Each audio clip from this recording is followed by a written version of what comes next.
नमस्कार दोस्तों, एक बार फिर मैं हाजिर हूँ बेबाक राय बेबाक बोल के मंच पर। मैं के दीक्षित आज आपको बताने जा रहा हूँ कि जो केंद्र में बैठी हुई सरकार है भारतीय जनता पार्टी की, उसकी नीतियाँ शिक्षा के प्रति क्या है। तो मैं केंद्र में बैठे हुए नेताओं से भी पूछना चाहूँगा और जनता से भी मैं ये बात शेयर करना चाहूँगा कि अभी तक के शासनकाल में शिक्षा पर 18% GST लगा देना, मुझे लगता है पूर्व की किसी सरकार ने शिक्षा पर कोई टैक्स नहीं लगाया है। और मुझे जो संज्ञान है, विश्व के किसी भी देश में, यहाँ तक कि अंग्रेज़ों को बहुत खतरनाक बताया जाता था, तो मैं ये कहना चाहूँगा कि जो अंग्रेज हैं इंग्लैंड, वहाँ भी शिक्षा पर टैक्स नहीं है। तो भारत सरकार को ऐसा क्या सूझी कि इन्होंने शिक्षा पर टैक्स लगाना जरूरी समझा। जबकि विचार करिए, अगर पढ़ेगा नहीं इंडिया तो कैसे बढ़ेगा इंडिया, इस पर भी तो विचार होना चाहिए था। या पैसा टैक्स कमाने के चक्कर में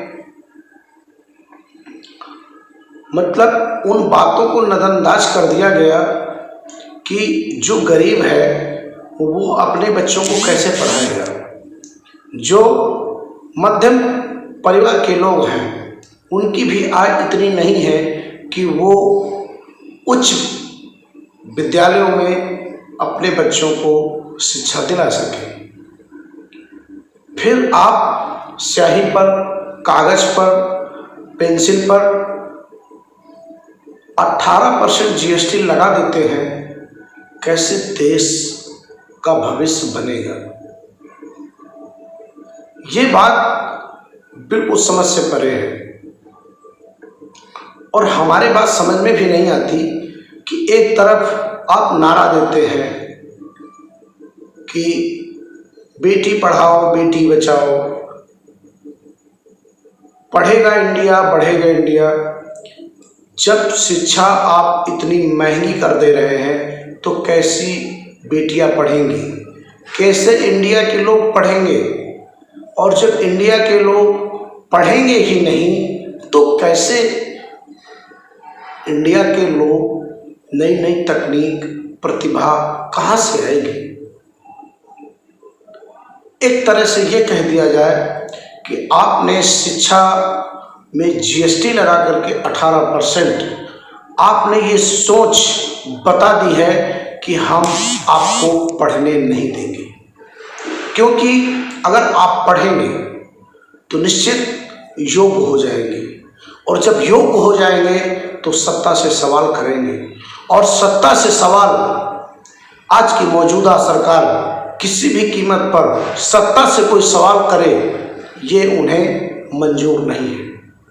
इसीलिए उन्होंने ऐसा प्लान बनाया है कि न बढ़ेगा इंडिया और न पूछ पाएगा इंडिया।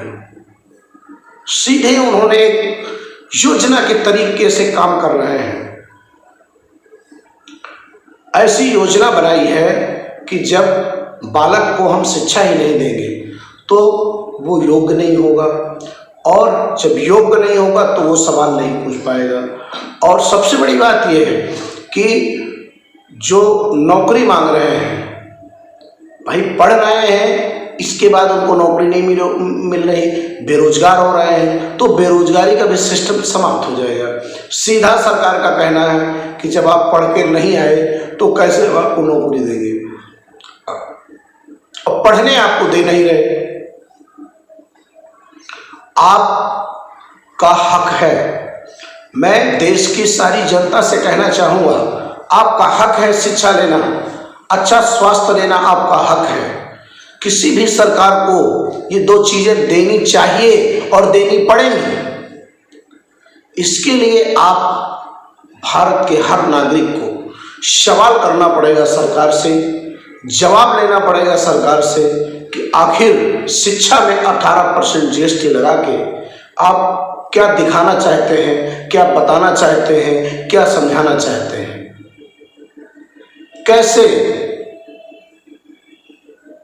शिक्षित व्यक्ति होगा, ये आपसे सवाल बनता है। और जो सत्ता में बैठे हैं, चाहे प्रधानमंत्री हो, मुख्यमंत्री हो या वित्त मंत्री हो, जो भी हैं इस देश के कर्ता धर्ता, उनको जवाब देना पड़ेगा और जवाब देना चाहिए कि आखिर जब नौनिहाल पढ़ ही नहीं पाएगा तो कैसे आपसे सवाल करेगा, कैसे आपकी उच्च नौकरी में जाएगा। आप 18% जीएसटी लगा के भारत के आने वाली पीढ़ी को क्यों विकलांग करना चाहते हैं, क्यों बर्बाद करना चाहते हैं। ये जो आपकी राजशाही सोच है,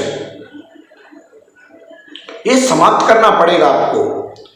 ये प्रजातंत्र है, यहाँ प्रजा आपको पावर ऑफ अटर्नी देती है, सत्ता स्थानांतरित करती है। आप सब कुछ नहीं हैं, ये आप क्यों भूल जाते हैं। अगर आपकी सोच हिटलर शाही डिक्टेटरशिप रही तो आने वाला समय जिन्हें आप अशिक्षित बनाना चाहते हैं, जिन्हें आप पढ़ने नहीं देना चाहते, जिस दिन उनको ये पता चलेगा कि हमारी सरकारें हमारा हक छीनना चाहती हैं और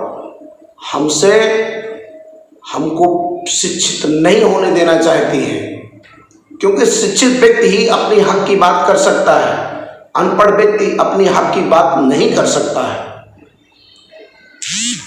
उसे अपने राइट्स नहीं मालूम होते, उसे अपने अधिकार नहीं मालूम होते हैं।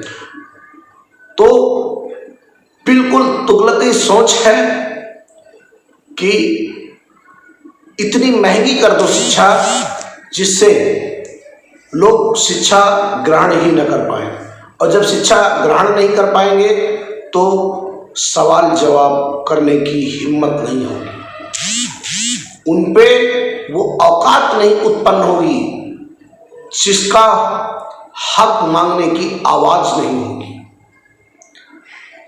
अगर शिक्षित नहीं है व्यक्ति, अपने अधिकारों की बात नहीं कर सकता। इसलिए मैं आप जनता जनार्दन से, अपने इस मंच के माध्यम से मैं आपसे आपके राइट बताना चाहता हूं कि आपको राइट है। आप सवाल करिए सत्ता से, आखिर 18% जीएसटी लगा करके आप शिक्षा को किस ओर लिए जा रहे हैं। क्या शिक्षा उन गरीब, मजदूर, मध्यम परिवार के लोगों से दूर नहीं हो जाएगी? तो क्या आप उद्योगपतियों की सरकार बनाना चाहते हैं? क्या आप उद्योगपतियों के बच्चों को ही शिक्षित करना चाहते हैं? आपकी मंशा क्या है? मंशा आपकी जनता के सामने आनी चाहिए, और ये मंशा हम लाएंगे, हम जनता को बताएंगे कि आपकी मंशा क्या है। आपकी मंशा अशिक्षित जो रखने की है वो हम नहीं चलने देंगे। हम इस देश की जनता को हर बार बेबाकी के साथ बताएंगे, सुनाएंगे और उनके हक का हर अधिकार उन्हें दिलाएंगे। आपको आपकी मनमानी हम नहीं करने देंगे, क्योंकि हम हैं बेबाक, और बेबाकी के साथ हम अपने अधिकारों की बात, जनता के अधिकारों की बात हम करते रहेंगे, मंच पर हर बार आते रहेंगे। क्या सच है, क्या झूठ है, हर बात हम दिखाते रहेंगे, और आपका कोई भी ऐसा पैतरा नहीं चलने देंगे जो जनता को नुकसान पहुंचा रहा हो, जनता को बढ़ने में रोक रहा हो। और आज आपकी ये नीति, जो शिक्षा नीति लेकर आए हैं, जिसमें शिक्षा में 18% जीएसटी लगा दी है आपने। आपका ये अंग्रेजी शासन, हम ये कहते हैं कि ब्रिटिश शासन से भी कड़ा निर्णय है, गलत निर्णय है। जो अंग्रेजों ने नहीं किया आज आप वो करने जा रहे हैं। ये काम हमारा है कि जनता को हम अवगत कराएं, और हम वही काम कर रहे हैं और हम ये काम सतत करते रहेंगे। आज के लिए बस इतना ही। जय हिंद।